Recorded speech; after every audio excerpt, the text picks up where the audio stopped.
va pouvoir démarrer pour ce sujet qu'on a traité depuis novembre dernier avec Étienne Desoulières, qui est avec nous aujourd'hui, sur créer le cadre juridique pour la production des communs et encadrer aussi l'activité des groupes de travail.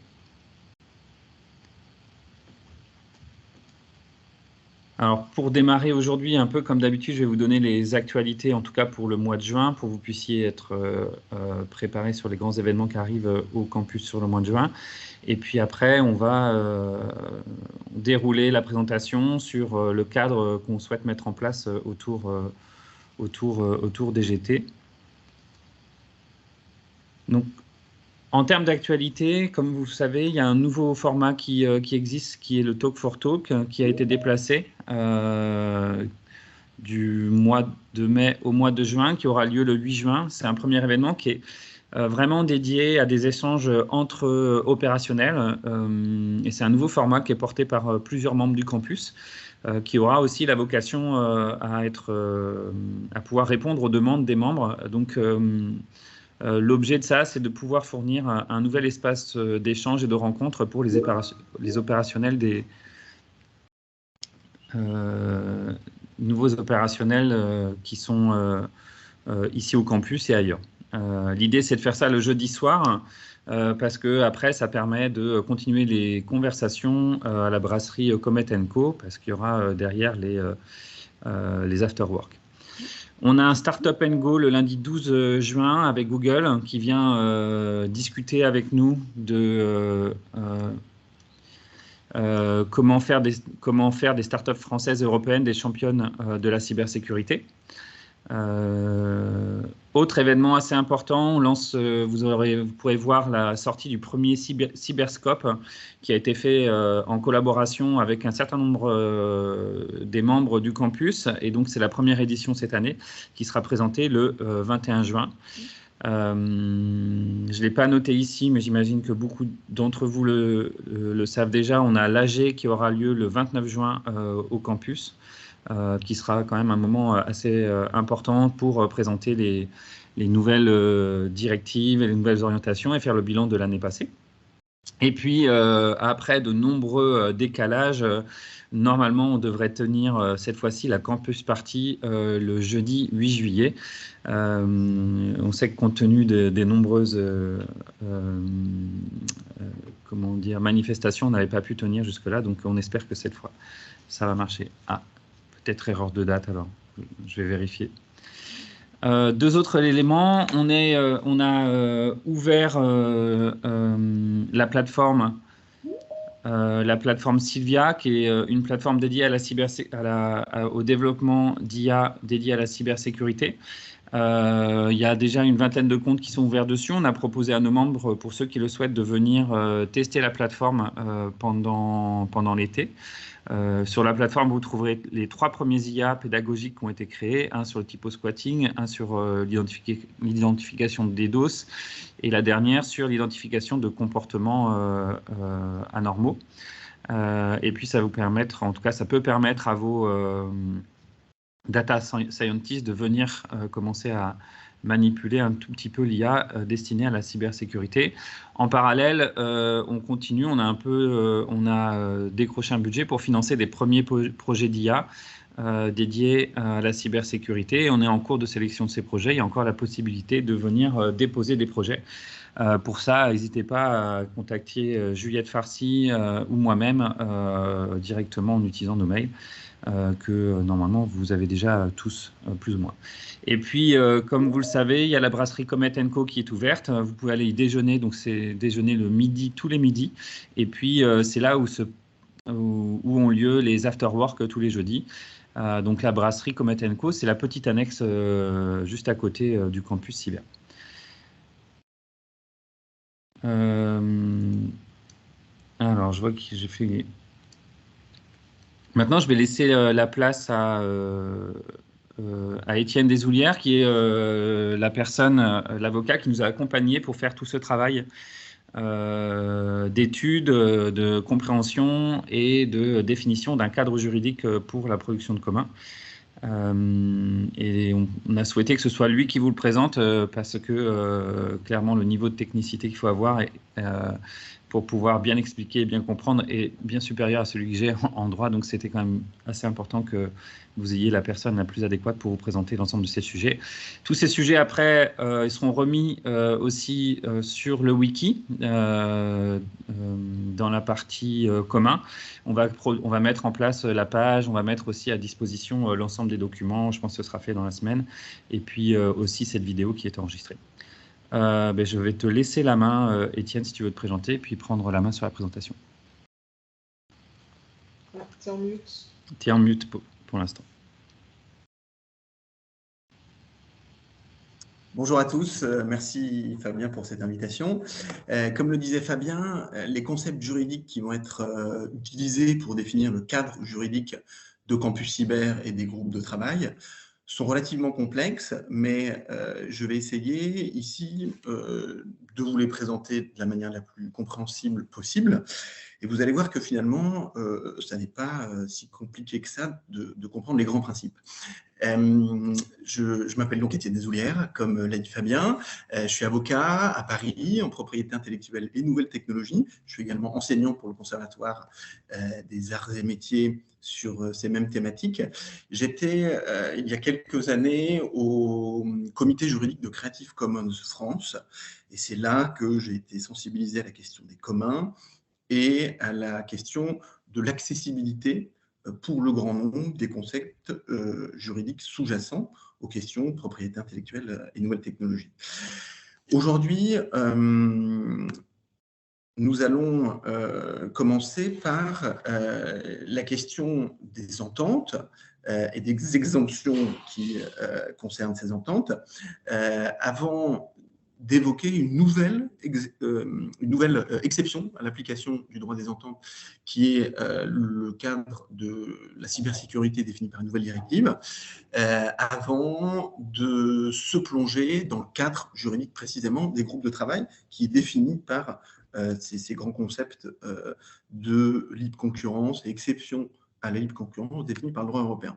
Alors, d'abord, un principe, c'est celui de la libre concurrence. En droit européen, le grand principe, le très grand principe fondateur de tout l'ordre juridique, de tout l'ordre économique européen, c'est celui de la liberté de la concurrence, de la concurrence libre et non faussée. Et donc, dans ce cadre, au niveau européen, il y a des textes qui vont interdire les atteintes à la concurrence, et la Commission européenne sera l'organe de l'Union européenne qui va être chargé, qui va être le policier de cette concurrence libre et non faussée à l'intérieur de l'ensemble des États de l'Union européenne. Et donc, parmi ces choses qui sont interdites entre les opérateurs économiques, ce sont les ententes. On considère par principe que les ententes vont créer une distorsion de concurrence, vont créer un avantage concurrentiel au profit des entreprises qui forment cette entente, et donc en tant que telles, les ententes sont interdites. C'est une des applications de la protection de la concurrence libre et non faussée. Mais cette valeur qui est défendue par les traités et mise en œuvre par la Commission européenne, elle n'est pas la seule valeur qui soit défendu par les traités et par le droit dérivé. Le droit dérivé, c'est le droit du Parlement européen, le droit de la Commission européenne, les directives, les règlements. Il y a d'autres valeurs qui peuvent fonder des exceptions au principe des ententes. Et c'est ce que nous allons voir par la suite. L'idée étant qu'au sein de Campus Cyber, il y a de très nombreuses organisations, de très nombreuses entreprises, des acteurs publics, des acteurs privés, et le fait de vous mettre ensemble dans le but d'avoir éventuellement une activité économique, notamment en produisant ensemble des logiciels, constitue une entente au sens du droit européen. Et donc, avec Fabien et Juliette, il a été question depuis novembre de chercher des exceptions pour justifier le fait qu'un certain nombre d'entreprises pouvaient se mettre à travailler ensemble au sein de Campus Cyber sans qu'ils puissent faire l'objet d'une sanction au titre de l'interdiction des ententes en droit européen et également en droit français. Les deux justifications que nous avons trouvées, ce sont celles-ci. D'abord, il y a un règlement sur les questions de recherche et développement.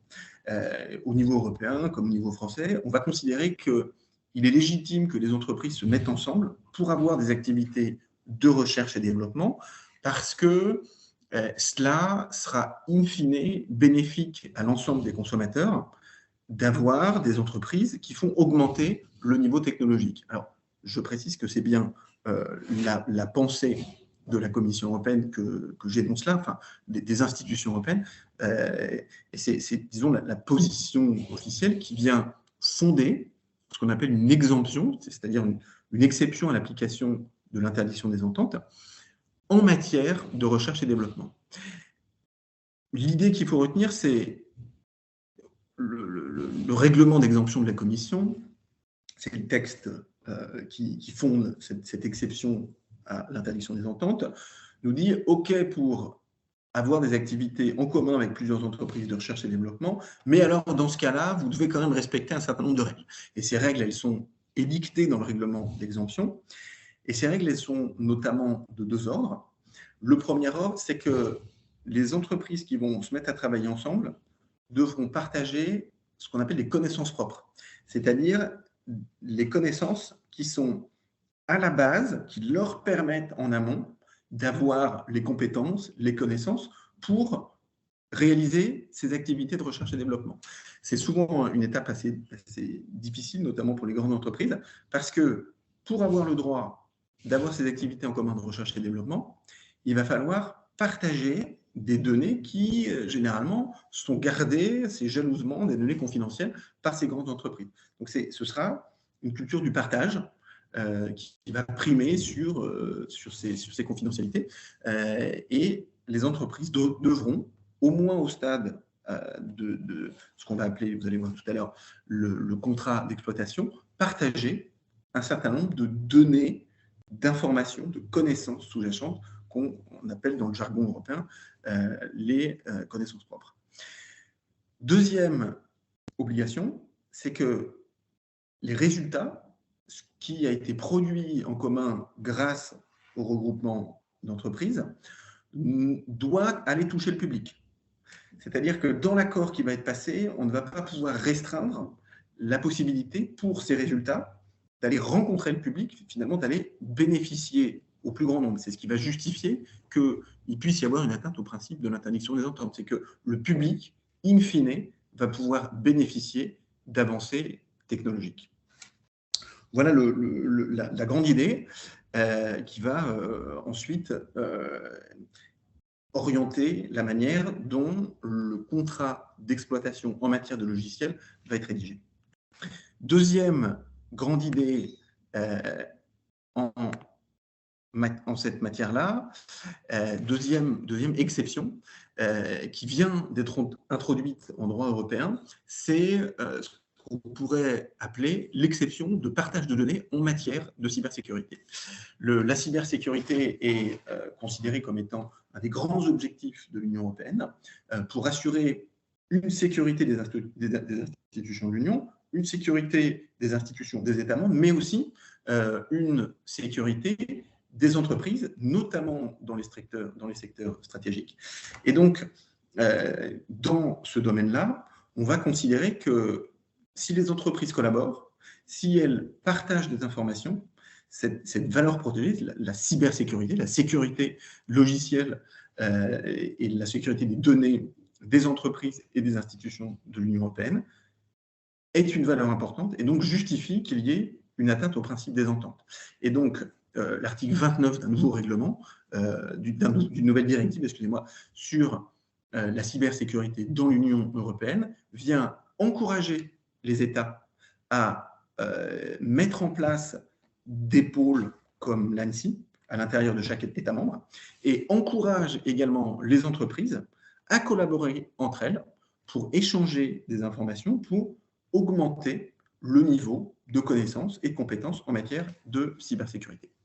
Et donc, on se retrouve exactement dans le cadre, finalement, de campus cyber, c'est-à-dire des groupements d'entreprises, des groupements d'institutions publiques qui collaborent entre elles pour augmenter le niveau global de connaissances et de compétences en matière de cybersécurité.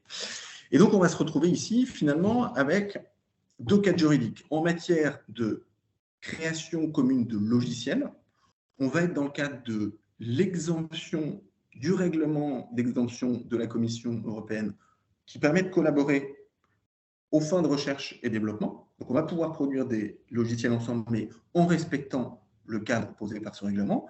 Et en matière d'échange de données, en matière de cybersécurité, notamment de données concernant les attaques, on sera dans le cadre de cette nouvelle directive sur la cybersécurité, et notamment de son article 29, qui concerne le partage d'informations en matière de cybersécurité. Et cette division du cadre juridique va orienter la manière dont les actes juridiques qui vont régir l'activité des groupes de travail seront rédigés. Et donc, on va avoir deux contrats qui vont régir la manière dont vous allez créer ensemble les logiciels, et deux contrats qui vont régir la manière dont vous allez partager des informations en matière de cybersécurité. Je résume ici le cadre juridique des groupes de travail. Collaboration en matière de logiciel, collaboration en matière de données, deux activités de cadres juridiques distincts.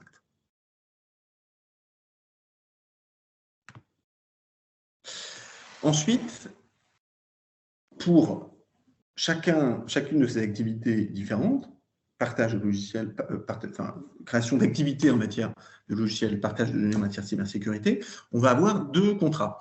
Ces contrats, je les appelle accords de coopération et accords d'exploitation. L'accord de coopération, c'est les prémices de la coopération au sein du groupe de travail. Au stade de l'accord de coopération, on ne sait pas encore exactement vers quoi on s'oriente. Le principe, c'est la confidentialité, pas de partage de connaissances propres et l'absence de cession de propriété intellectuelle. Donc, on n'a pas à partager des informations qu'on ne veut pas partager. On ne cède rien aux autres membres du groupe de travail ni à Campus Cyber. On garde l'intégralité de ces données et de sa propriété intellectuelle. Le but de l'accord de coopération, c'est de créer un premier cadre de partage pour ensemble définir quel va précisément être le projet dans le cadre des activités de Campus Cyber. Dès lors que ce projet est défini, on passe à une deuxième phase qui est l'accord d'exploitation. L'accord d'exploitation, on va beaucoup plus loin. On va définir éventuellement les modalités de financement, s'il y a besoin de mettre de l'argent pour financer le projet défini à l'étape précédente. Il y a également des modalités de gouvernance qui sont définies. On va répartir les tâches pour produire le résultat final et se mettre d'accord sur les modalités de diffusion du résultat qu'on s'engage à produire ensemble. C'est donc, comme je vous le disais, on a bien toujours un cadre juridique en matière de logiciel, un cadre juridique en matière de données, mais dans chacune de ces branches, on a les deux mêmes accords de coopération, accords d'exploitation, accords de coopération, accords d'exploitation, qui vont définir les mêmes objectifs. Donc, j'ai vraiment essayé ici de simplifier. Et dans les documents finaux, on va essayer, avec Pablo et Juliette, de développer des pictogrammes, de faire un résumé pour que les personnes, sans avoir de connaissances juridiques préalables, soient tout à fait conscientes en une vision, en une page, à quoi elles s'engagent en entrant dans un groupe de travail et en signant, en validant un accord de coopération ou un accord d'exploitation. Ensuite, en ce qui concerne la propriété intellectuelle, comme je vous le disais, à l'étape de l'accord de coopération, on définit le projet et ne cède aucun droit de propriété intellectuelle. En revanche, au stade de l'accord d'exploitation, les membres du groupe de travail vont se mettre d'accord sur des modalités de diffusion. Et ces modalités de diffusion, ce sera régi par le droit de la propriété intellectuelle. À ce stade-là, on a la possibilité entre deux grandes options. Une première option, c'est le commun ouvert. Le commun ouvert, finalement, ce sera le choix des membres du groupe de travail de placer le résultat commun de leur travail sous une licence Creative Commons. Et donc, de permettre à toute personne, membre de Campus Cyber ou non membre de Campus Cyber, d'avoir accès et d'utiliser le logiciel sans avoir à verser de rémunération aux membres du groupe de travail qui ont produit le résultat. L'idée étant ici que les membres du travail vont céder à Campus Cyber l'intégralité de leur droit de propriété intellectuelle et Campus Cyber va ensuite redistribuer au plus grand nombre les droits sur le résultat produit via une licence Creative Commons. Ça, c'est le modèle des communs ouverts. Ensuite, il y a le modèle des communs réciproques. Le modèle des communs réciproques, le cercle des personnes qui pourront accéder aux résultats produits au sein du groupe de travail sera beaucoup plus restreint. Il s'agira soit des membres de Campus Cyber, soit des membres du groupe de travail. Donc là, c'est toujours les membres du groupe de travail qui vont définir la taille du cercle des personnes qui auront accès à leurs résultats. Donc, soit l'ensemble des personnes dans Campus Cyber, soit, plus restreint, les seuls membres du groupe de travail, notamment parce qu'il y a eu des investissements, ou alors parce que le partage trop large d'informations pourrait présenter des risques en matière de cybersécurité. C'est notamment ce que des membres du groupe de travail avec qui j'ai discuté, des membres de Campus Cyber avec qui j'ai discuté, m'ont expliqué en matière de partage d'informations en matière de cybersécurité. Si on les partage avec le plus grand nombre, ça peut soulever des problèmes précisément en matière de sécurité parce que ça informe tout le monde qu'on est au courant de certaines attaques et donc ça permet aux pirates d'améliorer leur technique d'attaque.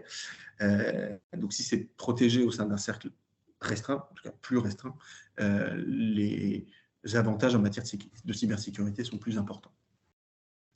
Et donc, vous voyez que finalement, le cadre qu'on propose en matière de propriété intellectuelle permet de diffuser auprès de groupes très très larges avec les licences Creative Commons, à moins large, avec un aspect de réciprocité. On travaille ensemble, donc on a droit d'accéder ensemble aux communs réciproques qu'on a produits.